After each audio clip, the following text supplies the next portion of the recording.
सदर तेलंगाना जागृति कल्वकुंटला कविता ने समाजीगुड़ा प्रेस क्लब में आज मुनक्किदा गोलमेज कॉन्फ्रेंस से खिताब किया और कहा कि ग्रुप 1 तकर्रुरात में बेज़ाब्तगियों के खिलाफ हुकूमत पर दबाव बढ़ाने के लिए हम आइंदा कई प्रोग्राम्स का इनेकाद अमल में लाएंगे। उन्होंने कहा कि 15 तारीख के डिवीज़न बेंच के फैसले पर तुलबा के मुस्तकबिल का बराह रास्त दरोमदार है, इसीलिए 15 तारीख तक मुतहरिक रहने और मुहिम जारी रखने का फैसला किया गया।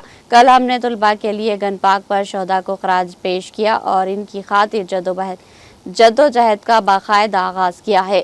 हुकूमत की गलतियों को मंजर-ए-आम पर लाने के लिए ये गोलमेज कॉन्फ्रेंस मुनक्किद की गई। ग्रुप 1 के मामले में नोटिफिकेशन से नताइज तक हर मरहले पर खामियां सामने आई, जिनकी पहले भी मैंने कौंसिल में निशानदही की थी, मगर हुकूमत लापरवाही बरत रही।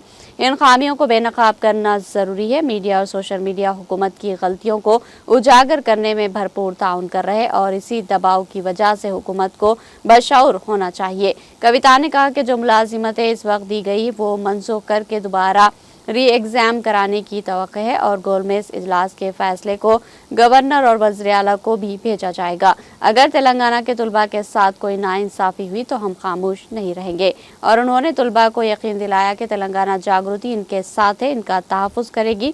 इस मौके पर के श्रीनू ने कहा कि हम 563 उम्मीदवारों के लिए लड़ रहे हैं, जबकि उम्मीदवारों के साथ नाइंसाफी हुई है तो हम आवाज़ उठाते हैं।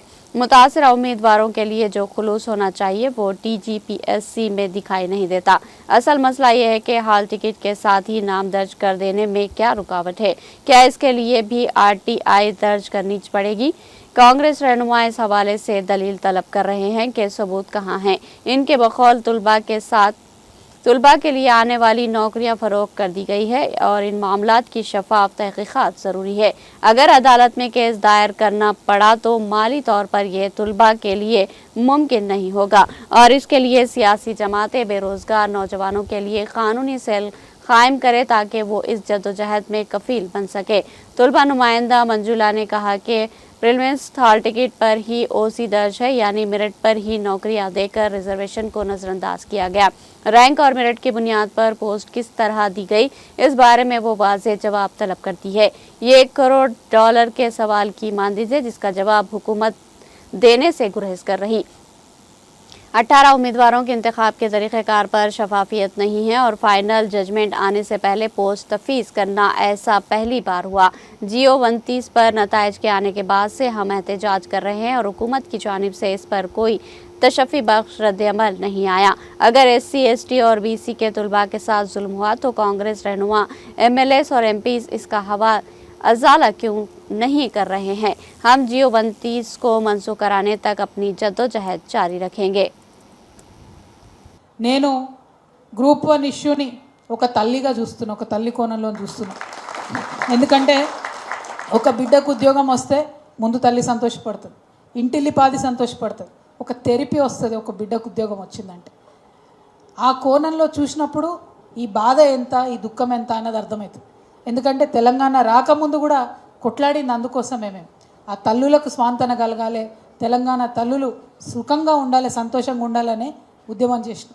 కానీ దురదృష్టం ఇప్పటికీ కూడా పోరాటం చేయాల్సి వస్తుంది. ఒక పక్క బాధ అవుతున్నప్పటికీ ఆ బాధను దిగమింగుకొని ఖచ్చితంగా కొట్లాడాల్సినటువంటి అవసరం అయితే ఉన్నది. అందులో వేరే సెకండ్ థాట్ లేదు. అశోక్ అన్న గారు చెప్పిన మీరు మాతో ఉండాలి, మాతో ఉండాలని. ముందు నుండి మీతోనే ఉన్నాం, సమయం సందర్భం చూస్తున్నాం. ముందు వస్తేనేమో ప్రభుత్వానికి అవకాశం ఇయ్యరా అంటారు, లేటుగా వస్తేనేమో మీరు మాతో రాలేదంటారు. ఈ రాష్ట్రంలో ప్రతిపక్షాలకి కొంచెం ఇబ్బందికరమైన పరిస్థితి ఉంది. ఎందుకంటే ముఖ్యమంత్రి మంచోడని ఆయనను మనం అధికారంలో కూర్చోబెడితే ఆయన మాటకారి ఉన్నాడు. పొద్దున్న లేస్తే సాయంత్రం దాకా ప్రతిపక్షాలను తిట్టుడు తప్పితే ఆయన ఏం పని చేస్తున్నాడని మాత్రం చెప్పేటటువంటి పరిస్థితి లేదు. మీరు చూసిండ్రు ఇన్ని అవకతవకలు జరిగినాయి, ఇంతమంది బాధపడుతున్నారు. ఒక్క మాట డిప్యూటీ సీఎం గారు మాట్లాడరు, ఒక్క మాట సీఎం గారు మాట్లాడరు. మామూలు విషయం కాదు ఇది. తెలంగాణ బిడ్డలంటే ఆకలినైనా భరిస్తారు కానీ అవమానాన్ని మనం భరించలేం. ఇవాళ నిరుద్యోగులందరినీ కూడా ఒక నిర్లక్ష్యంతో, ఒక తృణీకారంతో వీళ్ళదేముందులే పిల్లలు వీళ్ళేం చేస్తారు అన్నట్టుగా ప్రభుత్వం వైఖరి ఉన్నది. చూసినాం 6 నెలల నుండి మేము కూడా చూస్తున్నాం. మా వాయిస్ ఇస్తున్నాం కానీ ప్రత్యక్షంగా ముందుకు రాలేదు. కానీ ఇవాళ దిగినాం. అందుకే నిన్నటి నుంచి వారం రోజుల పాటు వరుస కార్యక్రమాలు చేస్తామని చెప్పినాం. 1 కాదు 2 కాదు. నిన్న మనం అమరవీరుల దగ్గర కార్యక్రమం తీసుకున్నాం. ఈరోజు రౌండ్ టేబుల్ పెడతా ఉన్నాం. అశోక్ నగర్ పిల్లర్ నంబర్ 21 దగ్గర వంట వార్పును కూడా చేయబోతా ఉన్నాం. అంటే ఎట్లా అయితే తెలంగాణ ఉద్యమం చేసి అటు ప్రభుత్వాన్ని ఇటు ప్రజలను నిరంతరం ఆ సమస్య పట్ల వారు అవగాహనతో జాగరూకతతో ఒక కన్సర్న్తో చూసే విధంగా చేయాలనో, ఎట్లయితే తెలంగాణ సొసైటీ మొత్తం అటెన్షన్ కూడా డ్రా చేయాలనో ఆ ప్రయత్నం తెలంగాణ జాగృతి చేయబోతా ఉందని మీ అందరికి కూడా నేను మనవి చేస్తూ ఉన్నాను. అందులో భాగం ఖచ్చితంగా మీరు చేసేటటువంటి న్యాయ పోరాటంలో మీ సోదరిగా తప్పకుండా మీకు అండగా ఉంటానని కూడా నేను తెలియజేస్తూ ఉన్నాను.